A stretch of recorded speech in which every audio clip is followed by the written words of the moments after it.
السلام علیکم ورحمۃ اللہ وبرکاتہ۔ محترم سامعین، جیسے کہ آپ کو معلوم ہے کہ اس سال نبی کریم صلی اللہ تعالیٰ علیہ وآلہ وسلم کا 1500واں جشن ولادت منایا جائے گا، اور اس پر اہل سنت نے ایک ٹرینڈ چالو کیا ہے،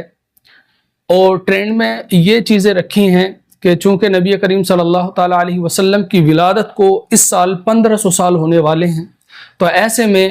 امتی ہونے کے اعتبار سے ہم پر لازم ہے، اور چونکہ جو حالات ہیں ان کو دیکھتے ہوئے بھی لازم ہے، اور مسلمانوں کے خلاف جو اعتراضات ہو رہے ہیں اور اسلام پر جو انگلی اٹھائی جا رہی ہے، ایسے میں ہمارا فرض بنتا ہے کہ ہم تمامی لوگ نبی کریم صلی اللہ تعالیٰ علیہ وسلم کی سیرت کو اپنے قول سے، اپنے فعل سے دنیا کے سامنے رکھنے کی کوشش کریں،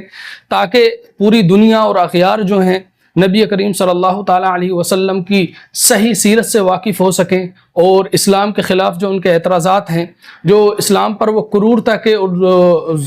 ظالم ہونے کے الزامات لگاتے ہیں، نبی کریم صلی اللہ تعالیٰ علیہ وسلم کے عادات و اطوار، آپ کی سیرت کو ان کے سامنے لائیں کہ نبی کریم صلی اللہ تعالیٰ علیہ وسلم نے بزرگوں کے ساتھ کیسے معاملات کیے، عورتوں کے ساتھ آپ کا کیسا سلوک تھا، بچوں پر آپ کس طرح سے شفقت کیا کرتے تھے، اور اپنے ہم عمروں کے ساتھ آپ کا کیسا معاملہ تھا۔ یہ تمام چیزیں جب نبی کریم صلی اللہ تعالیٰ علیہ وسلم کی سیرت لوگوں کے سامنے آئے گی تو لوگ اسلام سے اور صاحب اسلام سے متاثر بھی ہوں گے، اور اسلام کی صحیح صورت ان کے سامنے پہنچے گی۔ اس سے فائدہ یہ ہوگا کہ اسلام کے خلاف اٹھنے والی انگلیاں بھی نیچے ہو جائیں گی، اور مسلمانوں کو